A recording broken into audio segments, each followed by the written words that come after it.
Tere, kallis kogudus!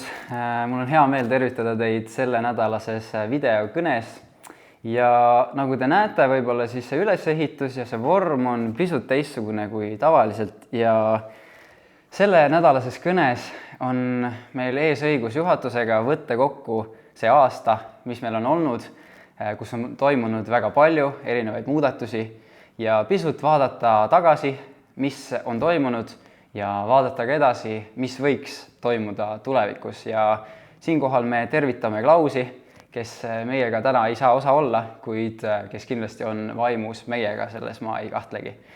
Ja esmalt ma tahan anda väikese ülevaate meie kogudusest numbritest sellel aastal.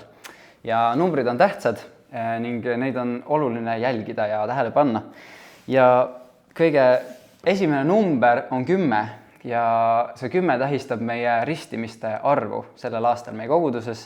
Neid on olnud mitmete kogukondade peale kokku ja me saame tõesti tähistada neid elumuutusi ja neid ägedaid sündmusi kas siis koos kogukonnaga või ühiselt kogudusena erinevatel üritustel.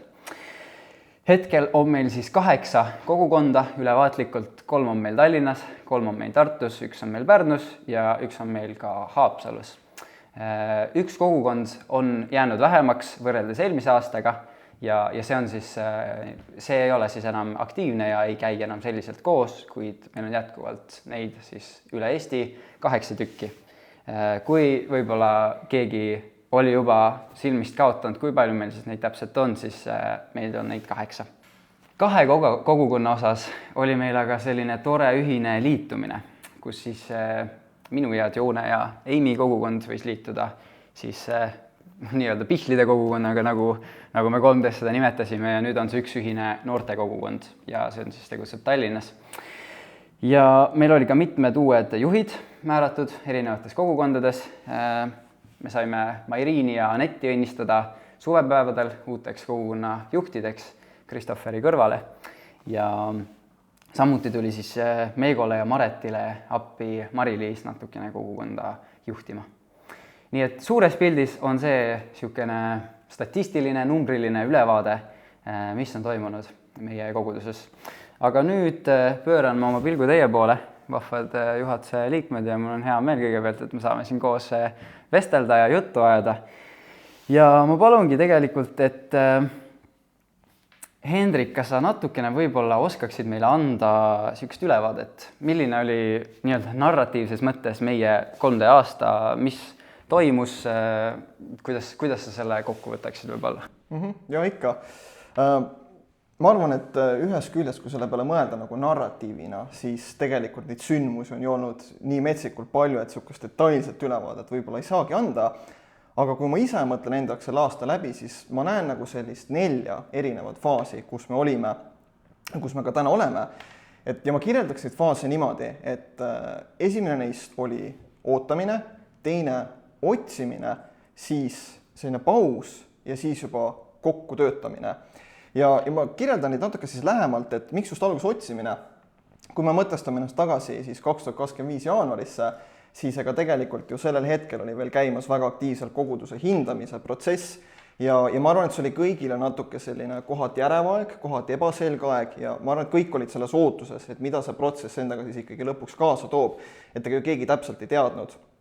Ja ma arvan, et see ootamise protsess saigi läbi siis, kui koguduse vanemad presenteerisid meil oma tagasisidet ja tegelikult selle tagasiside tulemina ju võeti ka kohe vastu, ma ütleks, 2 väga sellist mõjukat otsust, millest esimene oli siis see, et toonane juhatus otsustas jätkata natuke teistsuguses koosseisus ja teine tähtis otsus oli see, et koguduse vanemate tungival soovitusel otsustas siis Valtrik, meie endine juhtivpastor, et ta peab oma tervisest hoolt kandma ja ta võtab haiguslehe, mis on siis tähtajatu. Ja selle mõjuna siis otsustati veel ka seda, et hakatakse otsima ka uut juhtivpastorit kogudusele. Ja need olid 2 sellised väga suurt ja mõjukat otsust ja ma arvan, et just nagu selle viimase otsuse tõttu tegelikult hakkas ka see järgmine periood, kus me olime, mis oligi see otsimise periood, kus oli vaja selgust saada, et kes on siis see järgmine isik, kes hakkab kogudust juhtima. ja ma arvan, et selle perioodi vältel juhtus ka muid asju, mis olid väga tähtsad peale selle, et lihtsalt otsiti uut pastorit. Üks, ma arvan, väga mainimisväärt sündmus on kindlasti, või selline protsess, mis ka toimus, oli kindlasti töögrupp ja kes teab, kes mäletab, mis töögrupp on, siis on hästi. Kes võib-olla ei mäleta, siis töögrupp oli niisugune kollektiiv, 3 inimesi, kelle Martin kutsus kokku, sest ka siis oli Martin endiselt juhatuses ja ka endise pastori parem käsi, et kõige õigem inimene selle jaoks. Ja see grupp kutsuti kokku, et siis tegelikult natuke seedida, natuke analüüsida, natuke mõelda selle peale, et mis tagasisidet me nüüd päriselt kogudusena olime saanud. Ja siis mina nimetaks seda, et visioneerida selle tagasiside pealt, et kuhu suunas me võiks siis ka kõik koos edasi liituda. Ja ei tasu ka ära unustada tegelikult ju ülestõusmise pühade teenistust, mis meil kõik koos oli, terve 3D kogudusega, kus me ka natuke mõtisklesime terve kogudusega koos nende samade teemade üle.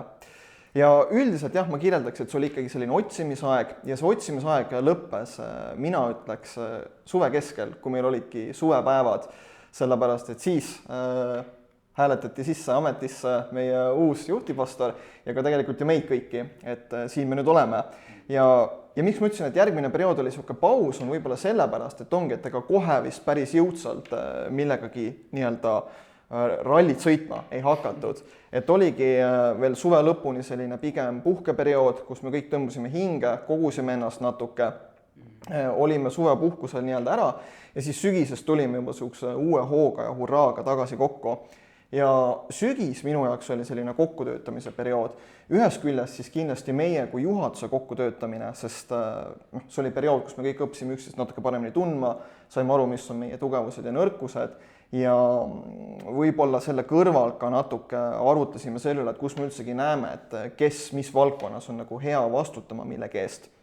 Aga teisest küljest oli see kindlasti ka kogukonna juhtidega kokkutöötamine ja nagu nendega rohkem sellise ühise pildi saavutamine. Ja ma arvan, et mingil määral, mingil tasemel kindlasti see kokkutöötamine toimub veel siiamaani, aga ma arvan, et niisugune nagu põhiosa sellest võib olla möödas ja nüüd me oleme isegi rohkem süvenenud siin aasta lõpupoole sellistele teemadele nagu võib-olla jällegi niisugune visioneerimine, see sõna mulle meeldib, et natuke plaaninud seda, et kuidas me ikkagi tahame siit edasi minna. Ja visioneerimise eeldusena me tegelikult ütleks ka väga palju kaardistasime kõike seda, et kus me olime ka sügisese seisuga, sest olukord oli natuke muutunud võrreldes sellega, kus me olime kevadel, kui tegelikult see koguduse hindamise tagasiside ju tuli. Ehk siis sellised protsessid võib-olla nagu juhatuse käekäigust, aga ma arvan, et ei ole, on vale jätta mainimata ka niisugused suuremad sündmused, mis siis toimusid üldiselt koguduslikul tasemel. Ja nagu see Martin juba ise välja tõid, jah, et meil oli kogukondades natuke muudatusi, üks kogukond nii-öelda langes, teine tuli sellest juurde ja üks kogukond siis jah, ühines veel teisega, et sellised muudatused ja võib-olla mida ei saanud isegi mainitud on see, et siis jah, Tallinnas on meil hakanud ju regulaarsed kohalikud teenistused ka käima ja võib-olla niimoodi võtakski siis selle aasta valdavalt kokku niisuguse 4 märksõnaga, et oli niisugune ootuse faas, siis oli selline otsimise faas, siis oli pausi faas ja nüüd on niisugune kokkutöötamise faas. Aitäh, Hendrik, selle ülevaate eest ja kindlasti väga hea on mõtestada seda nii nagu sa kirjeldasid, vaata, et meil on faaside kaupa ja tegelikult kui sellele mõelda, siis on kõik läinud isegi täitsa loogiliselt, et sihuke samm-sammuline nagu nii-öelda protsess on toimumas. Aga ma arvan, et on ka vajalik ja oluline mainida, et see ei ole kõik läinud väga libedalt nagu, ma ei tea, uiskudega kuskil talvisel jää peal, vaid on ka olnud erinevaid väljakutseid ja takistusi. Et võib-olla ma küsingi, et mida teie näete, mis on olnud nagu need takistused, väljakutsed selles protsessis, mis on põhimõtteliselt siis juba terve aasta käinud ja kus me nüüd nagu oleme, et mis on praegused need takistused teie jaoks, teie silmis? Minu arust üks siuke nagu takistus või siis tegelikult ka ma ütleks lihtsalt väljakutse või asi, millega me nagu tahame ka rohkem tegeleda ja koguduslikult, mis võiks nagu see suund olla, on nagu sügavam jüngerus minu arust. Ja nagu, et me päriselt, kui meil keegi saab Jumala lapseks, et siis ta ei jää lihtsalt selleks beebiks või selleks lapseks, vaid ta võiks päriselt kasvada ja võib-olla olla kellelegi tulevikus nagu vaimulikuks emaks või isaks on ju, et võib-olla see on natukene ongi selle koguduse hindamise ja kõige selle kõrvalt ka jäänud niisugused teemad nagu tahaplaanile, aga ma arvan, et see on nagu üks niisugune koht kindlasti ja nagu mulle ikka meeldib üks lause, mis üks pastor on öelnud, üks Eesti pastor, et mis on usku ja järgija vahe, et uskuja usub, et Jeesus on surnud tema eest, aga järgija ütleb, et jah, ma usun ka, et Jeesus on surnud minu eest, aga nüüd mina tahan ka surra tema eest. Ehk mida ma igatsen näha on see, et me päriselt inimesed ei võtaks usku justkui niisuguse hea lisana, vaid et päriselt inimeste elud võiks olla sügavalt muudetud Jumala poolt. Ja ma arvan, me oleme isiklikult ka nagu kogenud enda eludes seda, kuidas tegelikult see päriselt sügav elumuutus on toonud nagu selle suuna, selle visiooni, selle mõttemustrite muutuse, et kõik muu on sekundaarne ja see, mida Jumal tahab ja kuhu Jumal meid kutsub, see on nagu see peamine, et väga nõus, väga hea point. Ma arvan, et üks väljakutse, mis on olnud, on kommunikatsioon, et ma arvan, et sellega ei ole meil liiga hästi olnud ja üldse see on võib-olla tekitanud kõneainet ka, et kuna ikkagi me peame suhtlema nii-öelda 4 linnaga, et siis see info lihtsalt kaob, me ei näe iga pühapäevaselt üksteist, ja siis ongi vaja nagu veel rohkem ja veel rohkem kommunikeerida, et kui me arvame, et me oleme piisavalt kommunikeerinud, siis tegelikult peab veel. Ja pluss nagu see Slack on olnud selline nagu kurb, et mitmetel inimestel pole jõudnud teavitused kohale, et nad ei saagi infot kätte. See on ka asi, millega me tegelikult oleme tegelenud, mõelnud mingit süsteemi välja. Me oleme proovinud erinevaid variante, me ei ole leidnud hetkel kõige paremat varianti, aga me ei jäta seda sinna paika, et me endiselt mõtleme, et mis saaks olla parim ja kuidas need uued, kes tulevad kogukonda, tegelikult nad ei tõmba Slacki endale alla. Tegelikult nad ei nagu connecti sellega, nad ei näe, nagu et Slackis tegelikult on tublid, pühendunud kogukonnajuhid. Et see on asi, mida me oleme märganud ja asi, millega me tahame tegeleda. Ja ma võib-olla lisakski siis ise lõpuks peale, et ma teen nüüd hästi üldistatult seda, et aga üks asi, mis tuli ka tegelikult koguduse hindamise tagasisides välja, on natuke sihuke teenimiskultuur. See tuli just minust välja kogukonna juhtide kohta, aga ma arvan, et üleüldiselt nii palju, kui me oleme arutanud omavahel juhatuses ja ka varasemalt töögrupis, siis tegelikult ma arvan, et see teenimiskultuur 3Ds üleüldiselt on võib-olla midagi sellist, mida me näeme, kus me kõik tunneme, et me tahaks kuidagi aidata seda parandada. Et võib-olla on natuke sihuke kuidagi mulje jäänud mingitel inimestel, ma kardan paraku, et teenimine tähendab selline kuidagi mingit ilget rügamist, et see on niisugune hästi rõve ja halb asi, mis tuleb kuidagi ära teha, aga et see on nagu vajalik Jumala töö jaoks. Ja muidugi ma arvan, et neid elemente alati on, kus on mingid ebameeldivad asjad, et need tulebki lihtsalt ära teha, kui nii võib öelda. Aga ma arvan, et kui me vaatame ka ju tegelikult Jeesuse jüngreid, siis ma ei usu, et nad läksid kuulutama mingisuguse nagu ilge koormaga, et appi ma pean minema kuskile linna kuulutama midagi, et ma arvan, et läksid põleva hingega, tahtsid seda teha. Ja ma arvan, et nagu selle kultuuri parandamine ka meie enda koguduses, et kuidagi tekitada päriselt seda põlevat iha nagu teenimise vastu, et nagu kuidas Jumala tööd teha.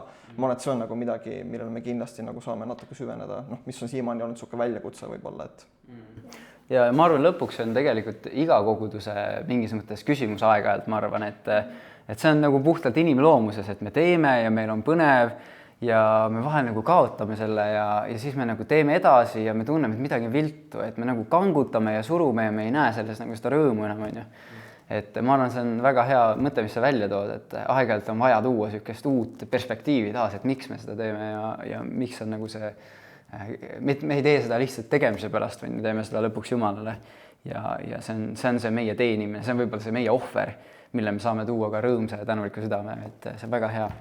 Ja võib-olla ma ise mõtlesin, et tegelikult ma arvan, et 3D suureks väljakutseks, ma loodan, et te nõustute minuga, võite vaielda vastu, kui soovite, jääb alati ikkagi see, mis on ka meie erilisus. Et me oleme üle Eesti, me oleme mitmes linnas, me oleme laiali ja pidevalt on vaja ikkagi taas nagu mingis mõttes tuua meid ühele lehele, aga samas leida ka see, et mis teeb iga paiga eriliseks.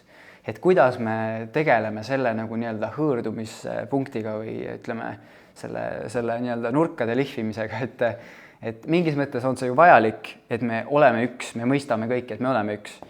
Aga samas me näeme ka, et me oleme Tartus, me oleme Pärnus, me oleme Tallinnas, me oleme Haapsalus ja meie sihtgrupid on erinevad, meie kogukonnad on linnades erinevad ja me peame ka mõtestama siis neid ka linna kontekstis pisut erinevalt. Ma arvan, et see on see väljakutse, millega me ka võiksime kindlasti tegeleda ja mille nagu käsile võtta ja lihtsalt püüda leida nagu hea süke kesktee, kuidas seda nagu nii-öelda, kuidas seda vagunit juhtida nii, et ta käib läbi ilusti kõik peatused, aga samas, et ta liigub alati, ta on ühtne, ta on üks tugev vagun, et ma arvan, et see võib ka olla üks nagu süke üldine väljakutse, aga kui on ka väljakutsed, siis peavad olema ka võidud. Ma tahaks loota. Ja võib-olla ma küsin kohe siit vastu, et aga mis on olnud need võidud, mida te olete näinud selle aasta jooksul, mis on olnud võidud juhatuse keskel, mis on võidud koguduse keskel, juhtide keskel? Üks võite, ma arvan, on kindlasti meie Tallinna teenistused, mis on alates sügisest meil siis käima lükatud. Ma olen näinud ja kuulnud inimestelt ka, kes on jaganud, kuidas need ongi niisugust nagu ühtsust tekitanud või nagu niisugust kogukondade vahelist suhtlust. Tegelikult meil on käinud kohal inimesi Tartust, Haapsalust, Pärnust, ehk siis nagu põhimõtteliselt tegelikult on kogu kogudus meil mingis osas olnud esindatud, vähemalt oma asukohtade poolest. Seal teenistustel on meil olnud ka see vaba mikrofon, mis on olnud väga eriline minu arust just, et kuulda neid isiklikke lugusid, mis inimestel päriselt toimub. Teenistustega meil kogukonnajuhid on võib-olla saanud natuke hingamisruumi, võite vastu öelda, võite poolt olla. Täiega poolt. Kogukonnajuhtidena ma arvan, me oleme kõik poolt. Ja ka üks koguduse inimene ütles, et temale küll vähemalt esimene teenistus tõi nagu niisugust värskust, et kui ta tuli sinna teenistusele, siis ta natuke oli selle eelarvamusega, et järjekordne üritus, lihtsalt lähen samasugusena jälle tagasi põhimõtteliselt. Aga et ta tuli kohale ja ta koges niisugust uut värskust, Jumala puudutust. Ja need teenistused on üks niisugune hea võit, mis meil on olnud see aasta. Ja tõesti suur rõõm ka, Kris, et sa oled seda vedanud ja vedamas ja oled jätkuvalt valmis inimesi kokku kutsuma ja leidma, kes võiks olla see, kes jagab Jumala sõna, kes võiks olla see, kes vastutab erinevate valdkondadest, et väga tänulik ka sulle sellest, et sa oled valmis seda tegema. Aga olge head teised, kuidas on võitudega veel? Kui ma tohin, ma ütleks kohe 2 võitu. Esimene neist on natuke võib-olla isiklikum, aga mina pean nagu absoluutseks võiduks ka nagu seda juhatuse koosseisu. Minu arust see töötab väga hästi, kui ma enne mainisingi, et meil on olnud kokkutöötamise faas, siis ma arvan, et nagu see on olnud igati üles ehitav protsess ja ma näen nagu palju potentsiaali, ütleks niimoodi. Ja teine koht, kus ma näen ikkagi palju potentsiaali, kus ma tuginen ka võib-olla natuke sellele koguduse hindamise tagasisidele, on üldse meie kogukondlik mudel, kuidas see välja näeb. Et ilmselgelt igal asjal on oma plussid ja miinused ja ma ei ütle, et see asi on perfektne. Aga üks asi, mis tuli sealt hindamisest välja, on see, et inimesed tegelikult ka väga armastavad oma kogukondi, nad on väga pühendunud oma kogukondadele ja see tegelikult mudel toodi tugevusena välja ja ma arvan, et viimase aasta jooksul me oleme näinud väga palju ka selle mudeli positiivseid külgi tegelikult, kuidas kuskilt saavad algust sellised omaalgatused, initsiatiivid, on need piibliõhtud, on need ülistusõhtud, on need mingid lauamänguõhtud, et see on hästi vaba keskkond teha, mida sa tahad ja ma arvan, et nagu selle positiivset mõju just nende väikeste sündmuste kohalt oleme tegelikult me väga palju selle aasta jooksul näinud. Ja võite on veel. Väga oluline võit minu jaoks. Midagi nüüd siin tegelikult võib öelda, et ikkagi läbi aasta on olnud see mingisuguse regulaarsusega meil ka sellised ülistusõhtud ja mina näen küll neis nagu ka tohutult sükest mingis mõttes nagu kastist välja või korra nagu selle rütmi või sükse rutiini lõhkumist tulla kokku kas Tartus või Tallinnas ja lihtsalt ülistada koos Jumalat, et ma olen saanud nende osas väga head tagasisidet ja inimestele on nagu see peale läinud ja kes siis ei tahaks ülistada koos kogudusega Jumalat, et minu arust on see väga suur võit ja kindlasti minu jaoks on väga eriline olnud ka erinevad juhtide kokkusaamised. On need olnud Tallinnas, on need olnud Tartus. Ja põhjus on muidugi väga lihtne, miks on oluline, et kogukonna juhid on tegelikult see, kellele me ka 3D koguduses mingil tasandil toetume. Ja kogukonna juhtide eest hoolitsemine on ka meie juhatuse jaoks, ma usun, te võite nõustuda minuga nagu väga oluline ja ka lihtsalt tulla kokku, jagada oma elusid, vestelda, ülistada ja ka arutada lihtsalt, mis on toimumas, mis on toimunud ja püüda hoida siis juhte ühel lehel. Et mina olen näinud selles nagu tohutult suurt võitu. Ja kindlasti ka midagi, mida me võib-olla ei maini piisavalt tihti, aga see, et meil on üle Eesti toimiv õpetustiim, tänu millele me saame iga pühapäevaselt neid kõnesid ka kuulata ja pärast ka küsimuste üle arutada, et ma arvan, see, kuidas see on toiminud, on olnud väga hea ja see, et meil on ressursse selleks, on olnud Jumala arm ning et meil on inimesed, kes on valmis jätkuvalt teenima ja kas siis võtma ühendust, kes võiks kõneleda, tegelikult see tiim on väga kompleksne ja seal on väga mitmeid erinevaid lülisid, kuidas üldse sellised videod saavad olla võimalikud. Et ma olen väga tänulik selle eest ja ma usun, et see on jätkuvalt meie 3D koguduse nagu üks suur võit, millest kinni hoida. Aga kas on mõni võit veel? Mul on 5. Sul on 5. Palju võit. Esiteks, me tegelikult ei ole maininud meil väga-väga ägedad talvepäevad. Minu jaoks oli see eriti äge sellepärast, et ma kohtasin enda tuttavaid, keda ma isegi ei olnud kutsunud ja nad tulid sinna talvepäevadele. Minu meelest oli meil nii tore aeg talvepäevadel ja suvepäevad olid ju ka päris toredad. Et saime jälle Nuutsakul olla ja üldse väga-väga mõnus oli. Ja minu meelest me ei ole ka maininud seda, et meil oli ka päris äge Soome reis. Et noored või siis nooremad täiskasvanud käisid Soomes Descend konverentsil. Et see oli ka hästi vahva, et me saime niimoodi pundiga minna. Ja tegelikult mul on ka väga hea meel selle üle, et Haapsalus kogukond on alanud, et see oli, ma arvan, sihuke natukene hirmu tekitav, et kust me leiame need inimesed, et kui me selles mõttes ikkagi, et me kolisime augustis Haapsalusse ja tegime septembri alguses vist enda esimese kogukonna ja oli juba tagasilöök, et meie Facebooki postitusse võeti Haapsalu Läänemaa grupist maha ja tegelikult me ei teadnud mitte ühtegi kindlat inimest, kes nagu võiks tulla Haapsalust. Ja ometi meil on täna koos 5. punt, kes kõik nagu pühendunult käivad kogukonnas ja mis on nagu äge ka, et just kõik need inimesed ütlevad, et meile just meeldib kogukonnas, et kui teil oleks kogu aeg teenistus, et me ei käiks teie koguduses nii-öelda, et just see nagu kogukonna mudel on neid nagu tõmmanud, nii et tervitused Haapsalu kogukonnale, et ühesõnaga, meil on väga tore punt ja sellele on lihtsalt nii suur rõõm, et meil oli just teile vahva Bible study ka nüüdseks juba, kui te vaatate seda siis natuke aega tagasi juba. Aga ühesõnaga, et asi Haapsalus käib. Ja mis veel? Tartusse hüppame korraks. Ma olen kuulnud, et seal on päris äge emade alfa. Pole küll käinud seal, aga see toimib. Seal on mitte kristlased kuuldavasti. Nii et ka väga-väga äge, et selline asi toimub. Ja mul tegelikult võiks need veel olla, aga ma praegu piirdun siin. Ja absoluutselt. Jätame mõned võidud ka uude aastasse. Aga täiega tore on kuulda, et on nii palju positiivset ja nii palju asju, mis on hästi läinud ja kus Jumal on lihtsalt õnnistanud ja avanud uusi võimalusi ja uusi uksi. Nii et väga olen nõus teiega ja võib-olla, kui me nüüd oleme rääkinud sellest mööduvast aastast võib öelda, siis mis on need mõtted, millega me läheme nüüd tulevikku?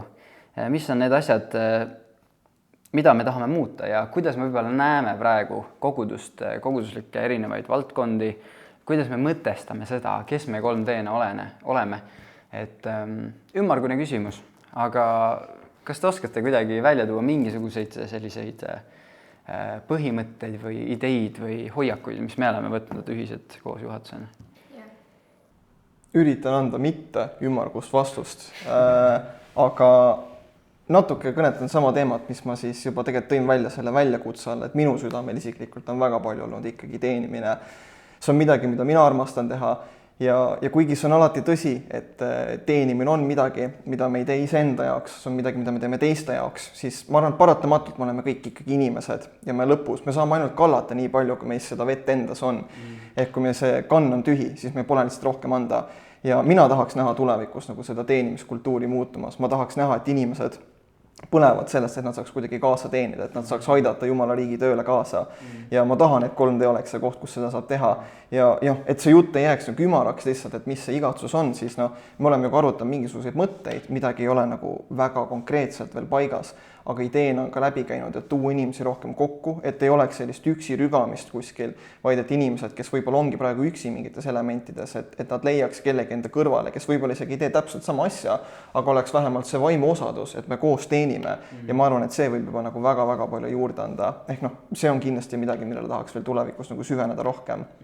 Ja ma lisan juurde, et kui rääkida üldiselt teenimisest, siis nagu väga suur tänupõhjus on see, et meil on olemas meediatiimis inimene ja nüüd siis me otsime ja loodame, et sinna tuleb veel inimesi. Praegu me oleme selline kahene tiim, loodetavasti tuleb rohkem sisu Instagrami, Facebooki, et tahaks nagu, minu igatsus küll on see, et me jõuaksime nagu meedias rohkem inimesteni, et võib-olla, et kui me ei näe neid inimesi, kes võiksid ka igatseda käia 3D koguduses, et siis vähemalt nagu võib-olla sotsiaalmeediast nad leiaksid meid, et see on selline nagu suund ja võtan sellest Christopheri mõttest kinni, et see jüngerluse teema, et tegelikult mida me tahaksime teha, on selline nagu struktuur või selline nagu mingi toimiv asi, et tegelikult igal kogukonnajuhil võiks olla oma mentor, tõesti igal, et põhimõtteliselt igal kogukonnajuhil oleks keegi, kellest seda panustab, vähemalt keegi on ju, kellest seda panustab ja keegi, kes temasse panustab. Ja lisaks, et iga inimene, kes tuleb kogukonda, et tal on võimalus ühineda kas mingi rakugrupi või mis iganes osadusega, et ta ei jääks nagu tähelepanuta, nagu armastuseta, et keegi ei jääks lihtsalt kuskile üksi. Et selles mõttes me tahame luua mingit struktuuri, midagi, mis toimiks, et kuidas me ei kaotaks neid inimesi ära ja kuidas kõik tunnevad, et nendesse panustatakse, et lihtsalt ei jääks asi pühapäevaseks, et ta lihtsalt tuleb sinna, kuulab, natuke midagi ütleb ja läheb ära. Aga kõik need muud küsimused, et kes on tema jaoks olemas ka esmaspäevast laupäevani. Siit minu igatsuseks koguduses on see, et me võiks Jumalat nagu sügavalt otsida ja me võiks olla palvemeelsed. Ma tean, Martin, see on sul väga südamel olnud ja sa oled sellest ka palju rääkinud, aga et me nagu päriselt sügavalt otsiks Jumalat. Ma olen seda näinud oma kogukonnas, kuidas üks mittekristlane tuli meile kogukonda. Ta oli käinud paar korda enne mormooni kirikus ja tuli meie kogukonda ja pärast ütles, et seal ma ei kogenud püha vaimu, aga siin ma kogesin.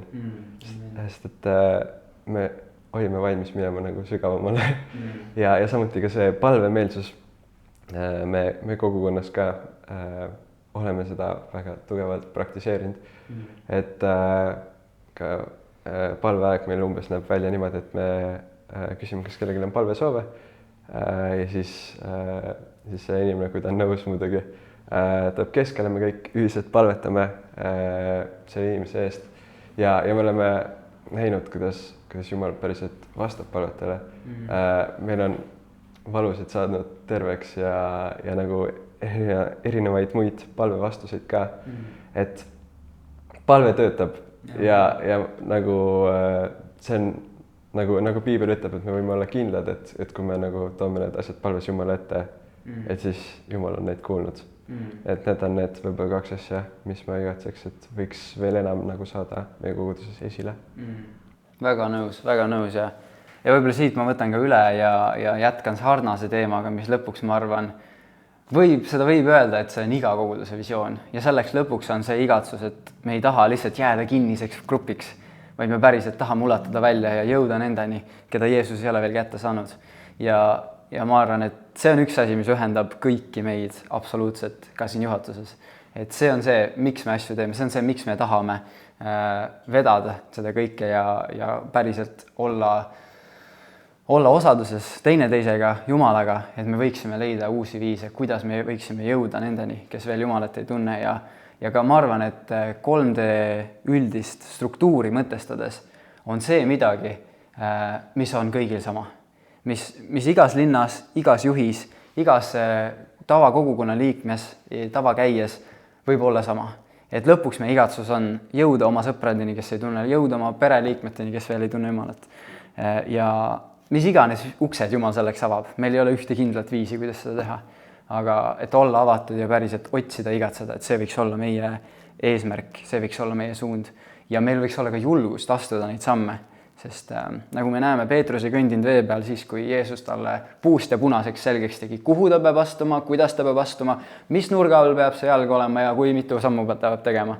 Vaid ta ütles, Jeesus, kui sina kutsud mind vee peale, siis ma tulen. Ja ta läks ja ta kõndis. Et ma arvan, see kujund on täpselt ka see, mida meie saame oma koguduses veel enam igatseda ja ma usun, et ka näha esile tõusmas. Nii et ma arvan, et see võiks olla see, mis võib kokku võtta praegu meie unistuste, igatsuste, koguduse nägemuse, mõtte ja pildi. Nii et aitäh selle arutelu eest, aitäh teie mõtete eest, mis te olete jaganud ja lõpuks 3D on Jumala kogudus ja meie igatsus, ma arvan, te kõik võite sellega nõustuda, on lihtsalt teha seda, milleks Jumal on meid kutsunud, jõuda nende inimesteni ja teha seda võimalikult produktiivselt, võimalikult hästi, võimalikult tervelt, tervislikult. Nii et me näeme, et inimesed on päriselt põnevil Jeesusest, kes muudab meie kaudu elulugusid eri paikades ja põlvkondades. Nii et aitäh, et te võtsite selle aja ja aitäh teile ka, kallid kogukonnad, kuulamast. Meil on väga hea meel, et te võisite meie pikka jutuajamist siin kuulata ja ma loodan, et te saite ka ise mõne mõtte, mida kindlasti saate ka pärast arutelu ringis üksteisele jagada, välja öelda.